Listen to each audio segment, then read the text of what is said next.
Community Development Foundation of South Africa, CODEFSA, is conducting a boys' camp that deliberately coincides with the 2017 winter traditional initiation season. This boys' camp is aimed at protecting young boys against abduction and kidnapping to traditional initiation schools. And as the death toll of traditional initiation winter season currently stands at 10, that's in the Eastern Cape province, it's imperative to implement strategies that are aimed at halting the ongoing scourge of casualties and deaths. And 6 other initiates died after their boma caught fire over a week ago in Qumbu. Now, the boys' camp initiative coincides with a visit by the Deputy President Cyril Ramaphosa to the House of Traditional Leaders in Bhisho in the Eastern Cape province. This in honor of the 20th anniversary celebrations. And now, joining me in the studio to talk about the CODEFSA Boys Camp Initiative is its Programmes Co-ordinator Manene Tabane. While on the line, we also have the organization's Executive Director Nkululeko Nxesi, who is at a boys camp site that's in the Eastern Cape. Well, good afternoon to you both, and thank you so much for joining us. If I can start with you, Manene, right here in the studio.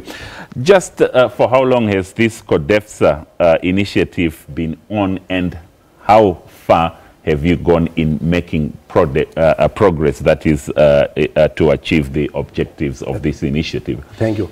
The program, it has just started recently, but it has started after we have realized that there is this problem. Yes. That during this season of the initiation, you will find that boys are being abducted and kidnapped to the illegal initiation schools. So we felt that our contribution as the organization is to give a hand to these challenges by coming up with this camp, so that during this season, we always take the boys to the safer place where we'll engage them in many programs and activities and the skills that we're giving them in the initiations, in the camps, and also the programs that will bring there as the boys, yes. But is this restricted to certain parts of the country, or is it a countrywide problem that we are facing of kidnapping and abduction? I think it's becoming a country problem, but we are focusing where the problems emanated from the start. If you recall, in the Eastern Cape, we have been experiencing this challenge, especially in the Pondo area. Hence, the camp is nearer to that area, because the boys that are there in that camp are the boys who are from the troubled areas, like Port St. John's, in the villages of Nsimbi, come to Enyandeni, and around those areas, where we put this focus so that we save the lives of these boys.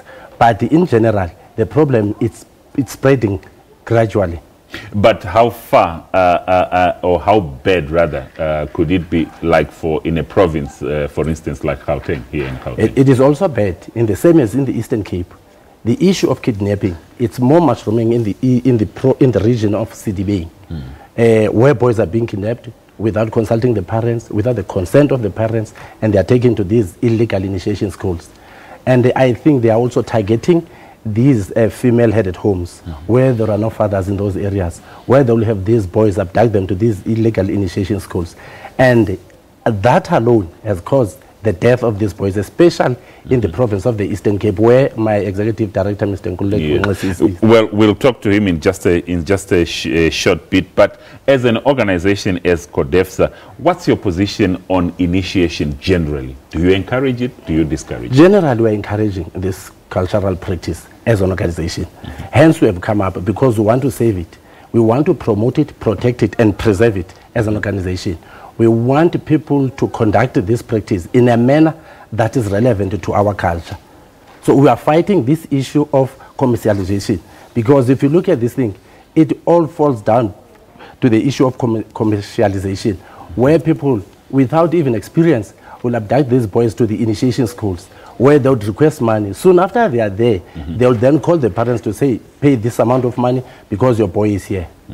Well, let's end it there. Thank you so much for your time. That's the CODEFSA Boys that's the Boys Camp Initiatives Programmes Co-ordinator Manene Tabane. They're speaking to us right here in the studio. But now, let's now speak to Nkululeko Nxesi, who is on site at one of the camps in Tsolo Special School that's near Mount Frey in the Eastern Cape Province. Now, Nkululeko, thank you so much for joining us from the Eastern Cape Province. Can you just give us a picture of what is happening within the Tsolo camp? That's where you are at this moment. No, thank you very much for having us. So what is happening, as Mr. Tabane has indicated, that we have mobilized boys from various areas to attend the camp. So the first thing that is happening in the camp is that we are educating these young boys about the dangers of undergoing the illegal initiation school. We are also educating them about the Traditional Initiation Act that has just been currently signed. We are also showing them videos and pictures of the bush circumcision, so that they must understand that if they undergo illegal initiation, this is what might happen to them. Secondly, we have included the issue of life skills. We are teaching them and workshopping them about life skills, about HIV and AIDS and substance abuse, and also we have included the issues of sport, particularly soccer. So we said, let's take this advantage of using this captive audience to also empower them on other issues rather than just mobilizing them and then placing them in one area doing nothing. And Nkululeko, during your travels there within the Eastern Cape Province, have you encountered cases of boys that have been kidnapped or abducted, and how just big is that problem then? Well, as we speak in this season, there are a number of boys that have been kidnapped or abducted to initiation school. We can safely say that about 20% of the boys that have undergone initiation school this season alone are victims of being kidnapped, and these are the underage that have been kidnapped to illegal initiation school, and most of them, as Mrs. Tabane was alluding, these tags are targeting the single parents, which is basically women. So yes, there are boys that are being kidnapped, but most importantly, a chunk of boys that they go there who are underage, they go there because of peer pressure, because they are, there are age groups they have gone there because in schools they are not allowed to use the same toilets with those that have undergone initiation. So basically, it's two issues: it's those that are being kidnapped and those that they succumb to peer pressure. Yes, and do you then work with the law enforcement agents to ensure that those that are working against the law are brought to book?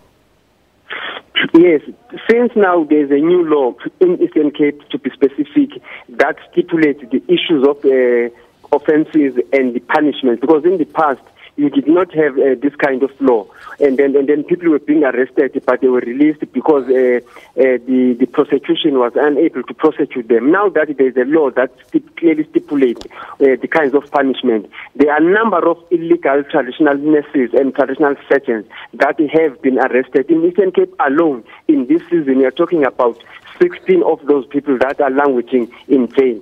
All what we are waiting for them now is to appear before the judges and to be charged, and so that the state can get a successful prosecution. We can only advocate and pray that these people must actually be prosecuted, because most of them have been arrested.